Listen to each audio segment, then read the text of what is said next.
往事如風，你又走進了誰的夢？在哪裏才是你心的歸處？往事怎麼能沒有回憶？當碰見的雨落，回憶着你的笑容，不管是什麼言語都不能形容。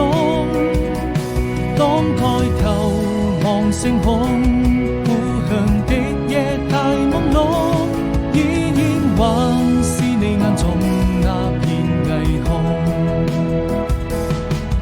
擁抱笑過四季，等到來年的春意，陪你聽風聽雨，落了幾聲嘆息，看多少場風景，是誰牽動着真心？生命中每個人常